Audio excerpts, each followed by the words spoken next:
What would drive someone to lure an innocent woman into a trap with no chance of escape? How could something as routine as a house showing become the prelude to a cold-blooded murder? These are the haunting questions behind a story that begins with promise and ends in horror. One that shakes the very core of our sense of safety and trust. Late one December afternoon, a woman was called to do what she did best: show a home. It was her livelihood, her passion. The call itself was nothing out of the ordinary, a potential buyer interested in seeing a house in a quiet neighborhood. For her, it was another step forward in a successful career. But what she didn't know was that every detail of that call, every word spoken on the other end of the line, was part of a sinister plan meticulously designed to end her life. Imagine walking into a situation you've walked into 100 times before. The same routine, the same confidence, but this time something feels off. The street is too quiet, the house too still. You hesitate for a moment, but push through, trusting your instincts, trusting the world to be as ordinary as it was the day before. But what if someone had been watching you, studying you, setting a trap so perfect that by the time you realize you're caught, it's already too late? That's exactly what happened on a cold New Year's Eve. What began as an ordinary workday for one dedicated professional ended in an alley under the cover of darkness. The only witnesses to her final moments were the icy winds and the silent walls around her. Her life didn't just end, it was stolen, piece by piece, in a chilling act of revenge so twisted it continues to echo in courtrooms and headlines years later. This is not just a story about a crime, it's a story about trust, about how the everyday interactions we take for granted can be manipulated into weapons of destruction. It's a story about how lives intersect in ways we can never predict, and how those intersections can lead to tragedy. But the most unsettling question of all is this: why her? She wasn't the target of hatred or betrayal. She didn't have enemies lurking in the shadows. And yet, she became the pawn in a dangerous game, the collateral damage in someone else's quest for revenge. As the details of her final day begin to unravel, they reveal a web of lies and calculated moves that could have been ripped from the pages of a crime novel. A fake buyer, a phony house showing, and a phone call that set it all into motion. This wasn't just a crime, it was a performance. A deadly charade played out with devastating precision. And at the heart of it all, a mastermind with a vendetta so personal, so consuming, that he was willing to destroy not one life, but two. What happens when vengeance crosses the line into obsession? When human lives are reduced to pawns on a chessboard of spite? This story forces us to confront those questions and more. It's a cautionary tale, a grim reminder that even the most mundane aspects of life, like answering a phone call or showing a house, can spiral into a nightmare. But this isn't just about the crime. It's about the ripple effects that follow. On families, on communities, and in the halls of justice. It's about the people left behind, picking up the pieces, searching for answers in the aftermath of senseless violence. Stay with us as we unravel the chilling details of what happened that fateful day. This is a story of betrayal, revenge, and an innocent life caught in the crossfire. And as we peel back the layers, you'll see that the truth is far darker than anyone could have imagined. Part 1. The call that changed everything. It was a cold New Year's Eve in 2019, a day that carried with it the quiet promise of a fresh start for so many. For Monique Barr, it was just another day in her demanding but rewarding career as a real estate agent.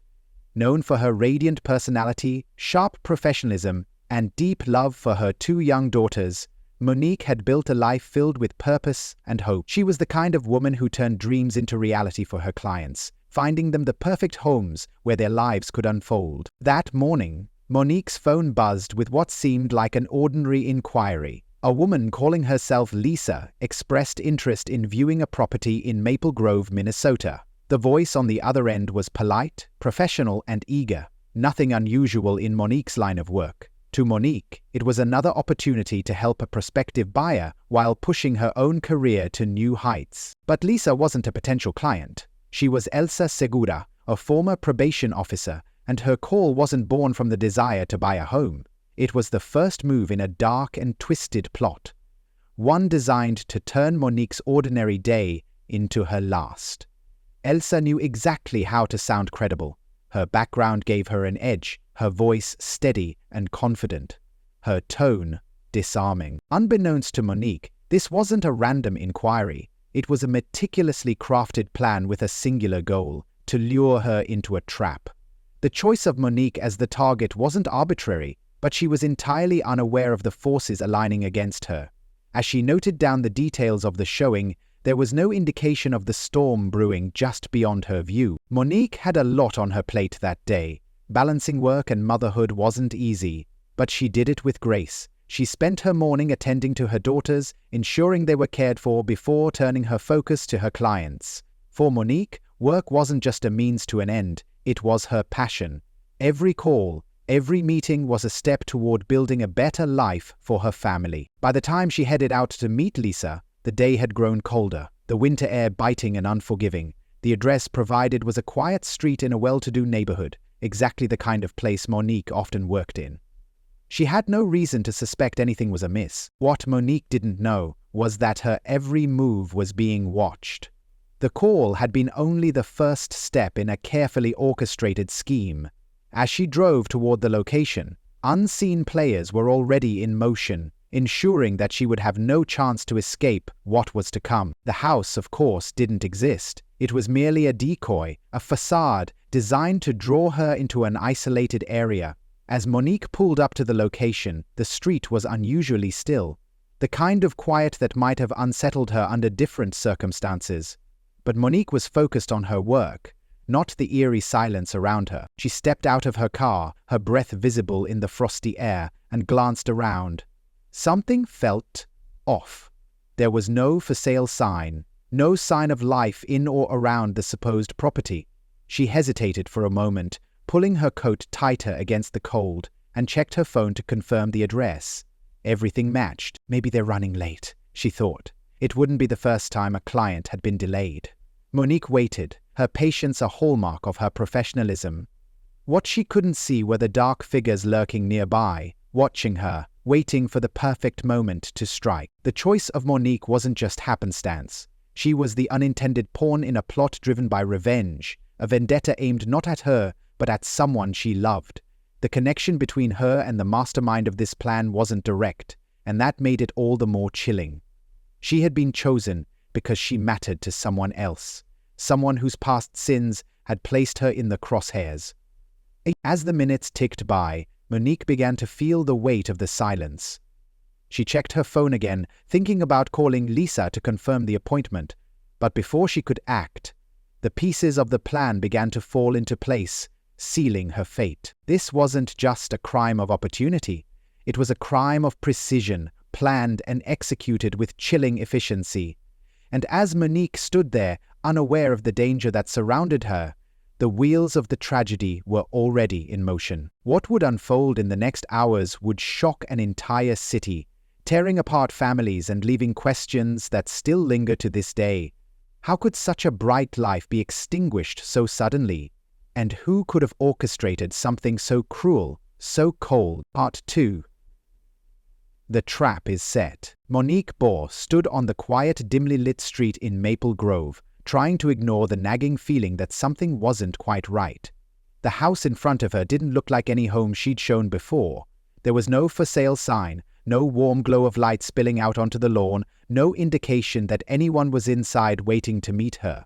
A heavy stillness hung in the air, broken only by the occasional rustle of leaves in the cold wind. She glanced at her phone again, checking the details of the appointment. Everything matched: the time, the date, the address. Maybe the client was running late, she thought, or maybe they were waiting inside. She hesitated, debating whether to call Lisa to confirm. But her professionalism won out. Monique had a reputation for being dependable and courteous, and she didn't want to come across as impatient. But as she waited, a growing unease settled in her chest. Something was wrong. It wasn't just the house. It was the silence, the absence of life in a neighborhood that should have been bustling with activity. She glanced around, her eyes scanning the shadows, but there was nothing out of the ordinary. Or So it seemed. What Monique couldn't see were the two men lurking nearby, concealed in the darkness and waiting for their moment to strike. Cedric Berry and Berry Davis had been watching her since she arrived, every movement of hers part of their calculated plan. For them, this wasn't just a kidnapping. It was a mission. They weren't there for Monique. They were there for what she represented. As Monique shifted her weight, trying to shake off the unease, the trap was sprung. From the shadows, the two men emerged, their movements quick and deliberate. Before she could react, they were on her.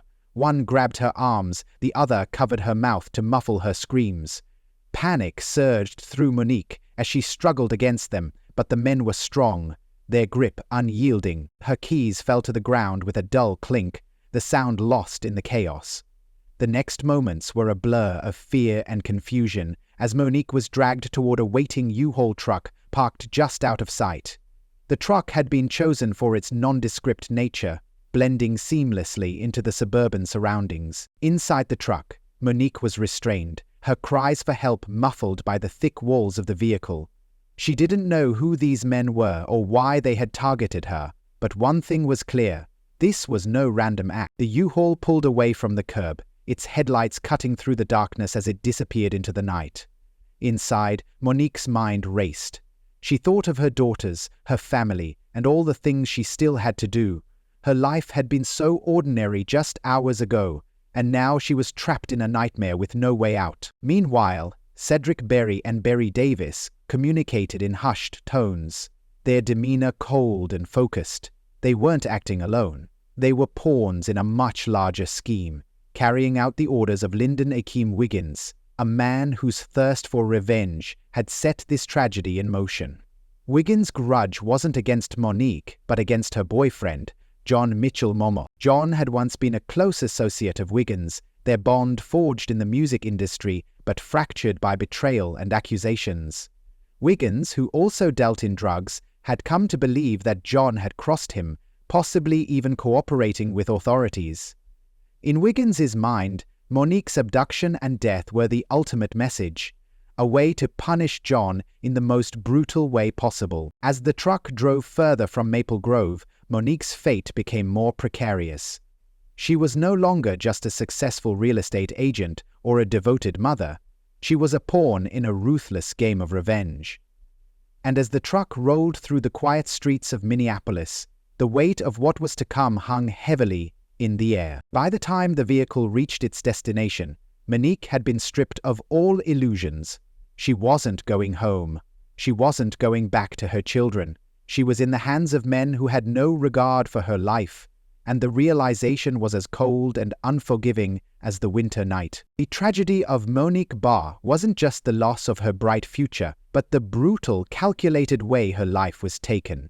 What had begun as an ordinary workday had spiraled into something unimaginable, and as the U-Haul came to a stop, the true horror of Wiggins' plan was about to unfold. This was only the beginning of a night that would forever alter the lives of everyone involved, leaving behind a trail of pain, questions, and heartbreak. And, as Monique faced her captors, the city of Minneapolis remained blissfully unaware of the darkness that had descended. As Monique was pulled out of the truck, her captors remained silent. Their expressions were devoid of emotion, their focus entirely on the mission at hand. For them, Monique wasn't a person, she was a means to an end, and that end was revenge. The plan had been set into motion weeks earlier, orchestrated by Lyndon Akeem Wiggins. Known for his double life as both a music producer and a drug dealer, Wiggins had built a reputation as a man who demanded loyalty and punished those who crossed him. His relationship with John Mitchell Momo, Monique's boyfriend, had once been one of camaraderie and shared ambition.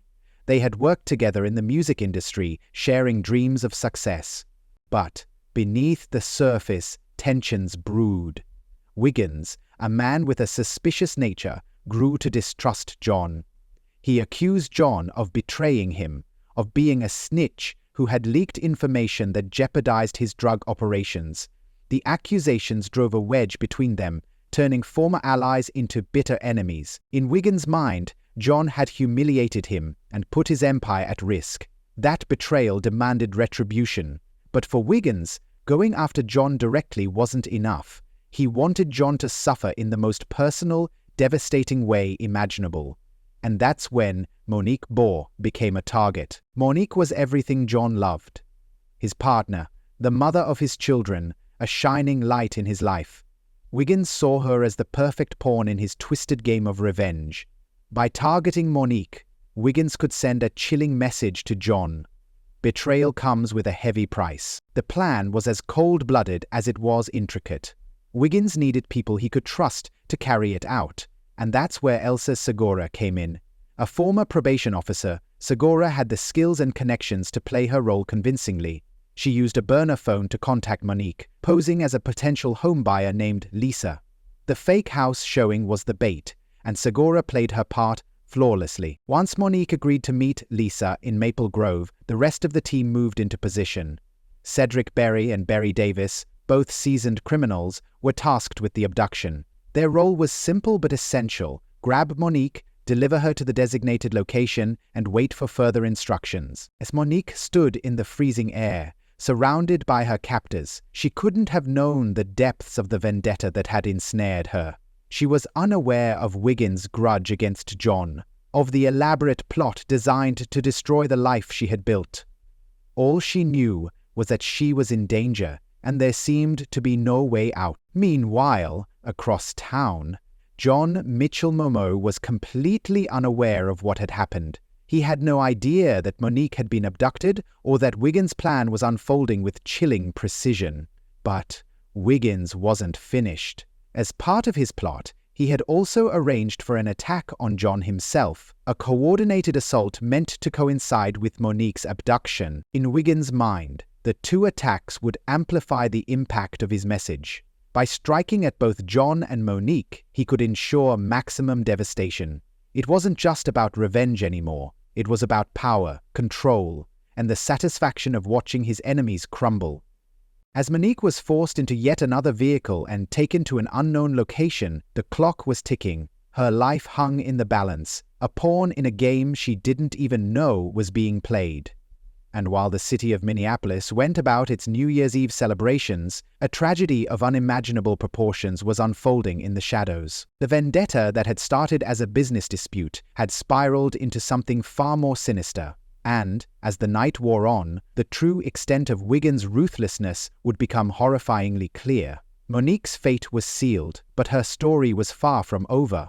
The ripple effects of that night would extend far beyond her, leaving a legacy of pain, questions, and unresolved grief. Part 4. The Horrific Night. As the final hours of 2019 ticked away, the world celebrated the promise of a new year. Fireworks painted the night sky, cheers echoed through neighborhoods, and families gathered to usher in fresh beginnings. But in a dark, quiet corner of Minneapolis, the atmosphere was starkly different, void of hope, warmth, or celebration. For Monique Bohr, this night would not mark a new chapter. Instead, it would become the tragic conclusion to a life filled with promise, stolen in the most horrific way. Monique's captors drove through the dimly lit streets of North Minneapolis. The hum of the engine and the crunch of tires on icy roads were the only sounds as the vehicle moved farther from the bustling city and deeper into isolation. The men were silent, their faces unreadable. They had a mission to complete, one that left no room for hesitation or remorse. By the time the truck came to a stop, the air was bitterly cold. Monique was forced out of the vehicle into a secluded alley surrounded by darkness. The neighborhood was eerily still, as if the world itself had turned away from the unspeakable act about to unfold. Every breath Monique took was visible in the freezing air, each one possibly her last. Somewhere in the chaos of her thoughts, she must have wondered why this was happening to her. She was a mother, a professional, someone who had spent her life helping others find homes where they could build their dreams. How had her path led to this desolate place, surrounded by strangers whose intentions were chillingly clear? The moments that followed were swift and merciless. Monique was shot multiple times, her life extinguished in an instant. Her body, left alone in the cold, lay as a silent testament to the violence and cruelty that had ended her journey. The alley, now a crime scene, bore the weight of a tragedy too great to comprehend. Meanwhile, across the city, another act of violence was unfolding. John Mitchell Momo, Monique's boyfriend, was at home when he became the target of a separate attack. Gunshots shattered the silence of his residence as attackers stormed in, aiming to carry out the second phase of Wiggins' vendetta.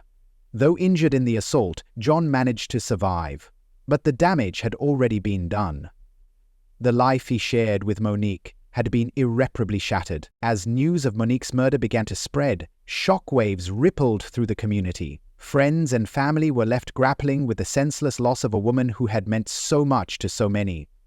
Monique's two young daughters, innocent and unaware of the depths of human cruelty, were now left to grow up without the mother who had been their world. The brutality of the crime didn't just affect those who knew Monique personally. It sent a chilling message to the entire city, a stark reminder of the darkness that can lurk beneath the surface of seemingly ordinary lives. The community, still reeling from the violence, came together in grief and outrage, demanding justice for the young mother whose life had been so violently taken. Part 5. The investigation and legal battle. The dawn of New Year's Day in 2020 marked not only the beginning of a new decade, but also the start of an intense investigation into one of the most shocking crimes in Minneapolis history. For the detectives tasked with uncovering the truth behind Monique Baugh's brutal murder, the path forward was as intricate as the conspiracy itself. Every lead needed to be examined, every thread unraveled. This wasn't just about bringing killers to justice. It was about piecing together a story of betrayal, manipulation, and violence that had shattered countless lives. The investigation began with the U-Haul truck, the chilling symbol of Monique's abduction. Surveillance footage showed Cedric Berry and Barry Davis operating the vehicle on New Year's Eve, confirming their role in the kidnapping. Cell phone data provided a digital roadmap of the crime, linking their movements to key locations. But the breakthrough came when Elsa Segura, the seemingly ordinary former probation officer who had posed as Lisa, became the linchpin of the case. Her phone records revealed damning evidence, calls to Monique, detailed coordination with the kidnappers, and frequent communication with Lyndon Akeem Wiggins, the alleged mastermind. Wiggins had orchestrated the entire plot. Investigators uncovered a motive rooted in betrayal and vengeance. Wiggins believed John Mitchell Momo had wronged him in both business and personal matters, labeling him a snitch, a label with deadly implications in the world Wiggins inhabited.